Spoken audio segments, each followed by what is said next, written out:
اعوذ باللہ من الشیطان الرجیم بسم اللہ الرحمن الرحیم الحمد للہ الذی خلق السماوات والارض وجعل الظلمات والنور ثم الذین کفروا بربهم یعدلون۔ سورۃ الانعام آیت نمبر 1۔ تمام تعریفیں اللہ ہی کے لائق ہیں جس نے آسمانوں کو اور زمین کو پیدا کیا اور تاریکیوں اور نور کو بنایا۔ پھر بھی کافر لوگ غیر اللہ کو اپنے رب کے برابر قرار دیتے ہیں۔ ظلمات سے رات کی تاریکی اور نور سے دن کی روشنی یا کفر کی تاریکی اور ایمان کی روشنی مراد ہے۔ نور کے مقابلے میں ظلمات کو جمع ذکر کیا گیا ہے، اس لیے کہ ظلمات کے اسباب بھی بہت سے ہیں اور اس کی قسمیں بھی متعدد ہیں، اور نور کا ذکر بطور جنس ہے جو اپنی قسموں میں شامل ہے۔ یہ بھی ہو سکتا ہے چونکہ ہدایت اور ایمان کا راستہ ایک ہی ہے، 4 یا 5 یا متعدد نہیں، اس لیے نور کو واحد ذکر کیا گیا ہے۔ اپنے رب کے برابر قرار دیتے ہیں یعنی اس کے ساتھ دوسروں کو شریک ٹھہراتے ہیں۔ هو الذی خلقکم من طین ثم قضى اجلا واجل مسمى عنده ثم انتم تمترون۔ وہ ایسا ہے جس نے تم کو مٹی سے بنایا، پھر ایک وقت معین کیا اور دوسرا معین وقت خاص اللہ ہی کے نزدیک ہے، پھر بھی تم شک رکھتے ہو۔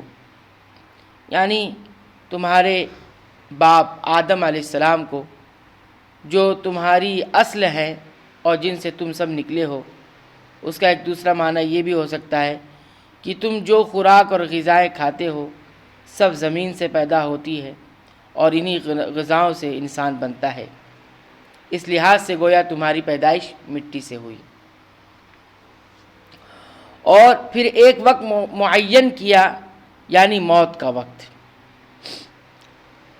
پھر ایک وقت معین کیا یعنی آخرت کا وقت، اس کا علم صرف اللہ ہی کو ہے۔ گویا پہلے مدت سے مراد پیدائش سے لے کر موت تک انسان کی عمر ہے، اور دوسری اجل مسمہ ہے، مراد انسان کی موت سے لے کر قیامت کے واقع ہونے تک دنیا کی کل عمر ہے، جس کے بعد وہ زوال و فنا سے دوچار ہو جائے گی اور ایک دوسری دنیا یعنی آخرت کی زندگی کا آغاز ہو جائے گا۔ قیامت کے وقوع میں جیسا کہ کفار و مشرکین کہا کرتے تھے کہ جب ہم مر کر مٹی میں مل جائیں گے تو کس طرح سے دوبارہ زندہ کیا جا سکے گا، اللہ تعالیٰ نے فرمایا جس نے تمہیں پہلی مرتبہ پیدا کیا دوبارہ بھی وہی اللہ تمہیں زندہ کرے گا۔ وَهُوَ اللَّهُ فِي السَّمَاوَاتِ وَفِي الْأَرْضِ يَعْلَمُ سِرَّكُمْ وَجَهْرَكُمْ وَيَعْلَمُ مَا تَكْسِبُونَ، اور وہی ہے معبود برحق آسمانوں میں بھی اور زمین میں بھی، وہ تمہارے پوشیدہ احوال کو بھی اور تمہارے ظاہر احوال کو بھی جانتا ہے، اور تم جو کچھ عمل کرتے ہو اس کو بھی جانتا ہے۔ اہل سنت کا عقیدہ ہے کہ اللہ تعالیٰ خود تو عرش پر ہے جس طرح اس کی شان کے لائق ہے، لیکن اپنے علم کے لحاظ سے ہر جگہ ہے، یعنی اس کے علم و خبر سے کوئی چیز باہر نہیں۔ البتہ بعض گمراہ فرقے اللہ تعالیٰ کو عرش پر نہیں مانتے اور کہتے ہیں کہ اللہ تعالیٰ ہر جگہ موجود ہے، اور اس آیت سے اپنے اس عقیدے کا ثبوت فراہم کرتے ہیں، لیکن یہ عقیدہ جس طرح غلط ہے یہ دلیل بھی صحیح نہیں ہے۔ آیت کا مطلب یہ ہے کہ وہ ذات جس کو آسمانوں میں اور زمین میں اللہ کہہ کر پکارا جاتا ہے، اور آسمانوں اور زمین میں جس کی حکمرانی ہے، اور آسمان اور زمین میں جس کو معبود برحق سمجھا اور مانا جاتا ہے، وہ اللہ تمہارے پوشیدہ اور ظاہر اور جو کچھ تم عمل کرتے ہو سب کو جانتا ہے۔ اس کی اور بھی بعض توجیحات کی گئی ہیں جنہیں اہل علم تفسیروں میں ملاحظہ کر سکتے ہیں، مثلا تفسیر طبری اور ابن کثیر وغیرہ میں۔ وَمَا تَأْتِيهِم مِّنْ آيَةٍ مِّنْ آيَاتِ رَبِّهِمْ إِلَّا كَانُوا عَنْهَا مُعْرِضِينَ، اور ان کے پاس کوئی نشانی بھی ان کے رب کی نشانیوں میں سے نہیں آتی مگر وہ اس سے منہ پھیر لیتے۔ فقد كذبوا بالحق لما جاءهم فسوف يأتيهم أنباء ما كانوا به يستهزئون۔ انہوں نے اس سچی کتاب کو بھی جھٹلایا جب کہ وہ ان کے پاس پہنچی، سو جلد یہی ان کو خبر مل جائے گی اس چیز کی جس کے ساتھ یہ لوگ مذاق کیا کرتے تھے، یعنی اس نکتہ چینی اور جھٹلانے کا وبال انہیں پہنچے گا۔ اس وقت انہیں احساس ہوگا کہ کاش ہم اس کتاب برحق کی تکذیب یعنی نہ جھٹلاتے اور نہ ہی اس کا استہزاء یعنی مذاق کرتے۔ الم یروا کم اہلکنا من قبلہم من قرن مکناہم فی الارض ما لم نمکن لکم وارسلنا السماء علیہم مدرارا وجعلنا الانہار تجری من تحتہم فاہلکناہم بذنوبہم وانشأنا من بعدہم قرنا آخرین۔ کیا انہوں نے دیکھا نہیں کہ ہم ان سے پہلے کتنی جماعتوں کو ہلاک کر چکے ہیں جن کو ہم نے دنیا میں ایسی قوت دی تھی کہ تم کو وہ قوت نہیں دی، اور ہم نے ان پر خوب بارشیں برسائی اور ہم نے ان کے نیچے سے نہریں جاری کی، پھر ہم نے ان کو گناہوں کے سبب ہلاک کر ڈالا اور ان کے بعد دوسری جماعتوں کو پیدا کر دیا۔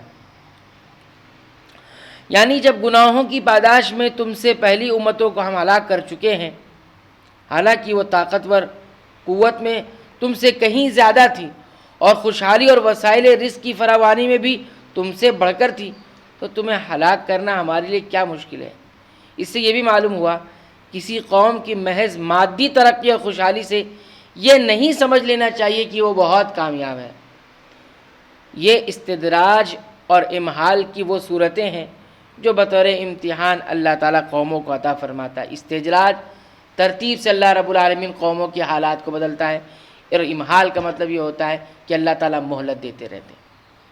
تو اللہ کا یہ دو قانون ہے، اور اسی قانون کے تحت اللہ تعالیٰ قوموں کو امتحان دیتا رہتا ہے کہ قومیں ترقی کر رہی ہیں، کچھ قومیں ایسی ہیں کہ گمراہی میں، معصیت میں، ضلالت میں، کفر میں بہت بڑی ہوئی ہیں، لیکن مادی ترقی ہمیں نظر آتی بڑی ڈیولپڈ کنٹری ہے، سب کچھ یہاں پر ہے، تو اس سے یہ نہیں سمجھ لینا چاہیے کہ وہ کامیاب ہے۔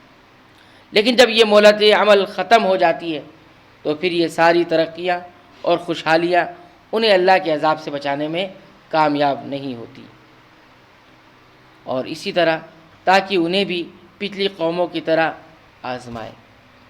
وَلَوْ نَزَّلْنَا عَلَيْكَ كِتَابًا فِي قِرْطَاسٍ فَلَمَسُوهُ بِأَيْدِيهِمْ لَقَالَ الَّذِينَ كَفَرُوا إِنْ هَذَا إِلَّا سِحْرٌ مُبِينٌ۔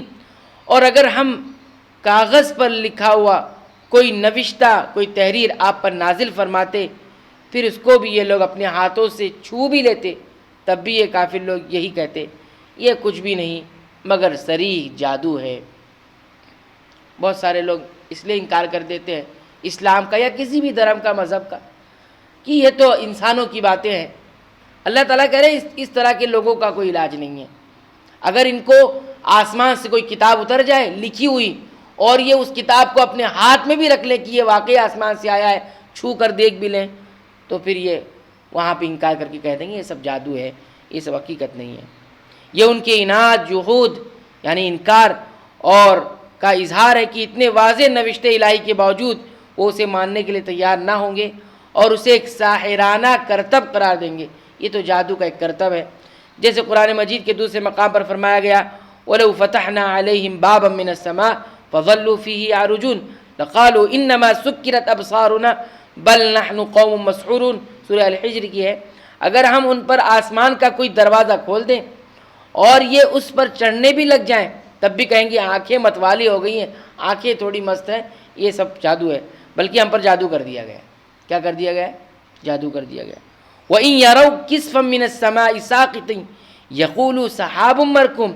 اور اگر وہ آسمان سے گرتا ہوا ٹکڑا بھی دیکھ لیں تو کہیں گے تہ بتہ بادل ہے، یعنی اترتا ہوا کوئی نازل ہوتا ہوا چیز دکھے بھی تو کہیں گے یہ بادل گر رہا ہے، یعنی عذاب الہی کی کوئی نہ کوئی توجیہ کر لیں گے جس میں مشیت الہی کا کوئی دخل انہیں تسلیم کرنا نہ پڑے۔ حالانکہ کائنات میں جو کچھ بھی ہوتا ہے سب اسی کی مشیت، ارادے اور مرضی اور اجازت سے ہوتا ہے۔ وقالو، اور کہیں گے لو انزل علیک ملک ولو انزلنا ملکا لقضی الامر ثم لا ينظرون، یہ لوگ یوں کہیں گے کہ ان کے پاس کوئی فرشتہ کیوں نہیں اتارا گیا، اور اگر ہم فرشتے بھی بھیج دیتے تو سارا قصہ ہی ختم ہو جاتا، پھر ان کو ذرا مہلت نہ دی جاتی۔ فرشتے اگر بھیج ہی دے تو امتحان ختم ہو گیا، یہاں تو امتحان لینا ہے، تو انسانوں کو بھیجا ہے اللہ رب العالمین نے اپنا پیغمبر بنا کر۔ اللہ تعالیٰ نے انسانوں کی ہدایت اور رہنمائی کے لیے جتنے بھی انبیاء اور رسول بھیجے وہ انسانوں میں سے ہی تھے۔ ہر قوم میں اسی کے ایک فرد کو وحی رسالت سے نواز دیا جاتا تھا۔ پہلے کے لوگ جو تھے اپنے انبیاء کا اس لیے انکار کر رہے تھے کہ فرشتہ کیوں نہیں آیا، انسان کیوں آیا، اور آج کے لوگ رسول انکار کس کر رہے ہیں؟ بشر ہونے سے انکار کر رہے ہیں کہ یہ فرشتہ ہی ہے۔ وہ انکار اس لیے کر رہے تھے کہ ہم مانیں گے نہیں کیونکہ انسان ہے، اور یہ کہہ رہے رسول ہے تو ہم مانیں گے نہیں، یہ انسان نہیں ہو سکتا۔ یہ اس لیے کہ اس کے بغیر کوئی رسول فریضہ تبلیغ و دعوت ادا ہی نہیں کر سکتا۔ مثلاً اگر فرشتوں کو اللہ تعالیٰ رسول بنا کر بھیجتا تو وہ انسانی زبان میں گفتگو ہی نہ کر پاتے، اور دوسرے وہ انسانی جذبات سے عاری ہونے کی وجہ سے انسان کے مختلف حالات میں مختلف کیفیات اور جذبات کے سمجھنے سے ہی قاصر رہتے ہیں۔ ایسی صورت میں ہدایت اور رہنمائی کا فریضہ کس طرح انجام دے سکتے تھے؟ کفار کا یہ مطالبہ تھا کہ فرشتے ہوتے رسول تو اچھا ہوتا۔ تو اب اللہ نے جس طرح فرشتوں کو بنایا ہے، جس فرشتوں کا یہ مطالبہ کرے، ظاہر سی بات ہے فرشتوں کی صفات ان کے سامنے تھی، تو وہ صفات سوچ کر یہ سوچتے ہیں کہ پیغمبر فرشتوں کو ہونا چاہیے تھا، تو فرشتے کیسے ہو سکتے تھے؟ ان کی یہ جو صفات ہے نہیں ہو سکتی۔ اس لیے اللہ تعالیٰ کا انسانوں پر ایک بڑا احسان ہے کہ اس نے انسانوں کو ہی نبی اور رسول بنایا۔ چنانچہ اللہ تعالیٰ نے بھی اسے بطور احسان ہی قرآن کریم کے اندر ذکر فرمایا ہے، لقد من اللہ علیہم علی المؤمنین اذ بعث فیہم رسولا من انفسہم۔ اللہ تعالیٰ نے مومنوں پر احسان فرمایا ہے جبکہ انہی کی جانوں میں سے ایک شخص کو رسول بنا کر بھیجا۔ لیکن پیغمبروں کی بشریت کافروں کے لیے حیرت اور استعجاب کا باعث رہی کہ پیغمبر انسان کیسے ہو سکتے ہیں۔ وہ سمجھتے تھے کہ رسول انسانوں میں سے نہیں فرشتوں میں سے ہونا چاہیے، گویا ان کے نزدیک بشریت رسالت کے شان شایان نہیں تھی، بشریت رسالت کے شایان شان نہیں ہے، جیسا کہ آج کل کے اہل بدعت بھی یہی سمجھتے ہیں۔ تشابہت قلوبہم، اہل کفر اور شرک رسولوں کی بشریت کا تو انکار نہیں کر سکتے تھے کیونکہ وہ ان کے خاندان، حسب و نسب ہر چیز سے واقف تھے، لیکن رسالت کا وہ انکار کرتے رہے۔ جبکہ آج کل کے اہل بدعت رسالت کا انکار تو نہیں کرتے لیکن بشریت کو رسالت کے منافی سمجھنے کی وجہ سے رسولوں کی بشریت کا انکار کرتے ہیں۔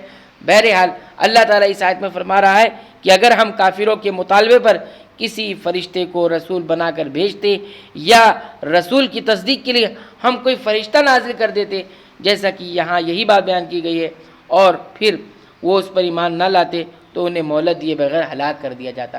مہلت کا معاملہ ہے، قانون امحال اللہ رب العالمین چلاتے ہیں، فرشتہ اتر جاتا ہے، مہلت آپ کی ختم، اب آپ کو ہلاک کرنا ہے، کیونکہ آپ ایمان تو نہیں لاتے۔ فرشتے اتر کے بتا دیتا کہ یہ فرشتہ کہہ دیتا یہ رسول ہی ہیں، تو تم تو پھر بھی ایمان نہیں لانے والے تھے، تو اس کا مطلب مہلت ختم، کیونکہ دلیل آ گئی، حجت قائم ہو گئی، تو ہلاک کرتے۔ اللہ کو ہلاک نہیں کرنا تھا، ایک مہلت دینی تھی جو امحال قانون ہے اللہ رب العالمین کا، اس لیے اللہ رب العالمین نے کچھ نازل نہیں کیا۔ وَلَوْ جَعَلْنَاهُ مَلَكًا لَجَعَلْنَاهُ رَجُلًا وَلَلَبَسْنَا عَلَيْهِمْ مَا يَلْبِسُونَ، اور اگر ہم اس کو فرشتہ تجویز کرتے تو ہم اس کو آدمی ہی بناتے، اور ہمارے اس فعل سے بھی ان پر وہی اشکال ہوتا جو اب کا اشکال کر رہے ہیں، یعنی اگر ہم فرشتے ہی کو رسول بنا کر بھیجنے کا فیصلہ کرتے تو ظاہر بات ہے کہ وہ فرشتے کی اصل شکل میں تو انہیں نہیں بھیج سکتا تھا، کیونکہ اس طرح انسان اس سے خوف زدہ ہوتے اور قریب و مانوس ہونے کے بجائے دور بھاگتے، اس لیے ضروری تھا کہ اسے انسانی شکل میں بھیجا جاتا۔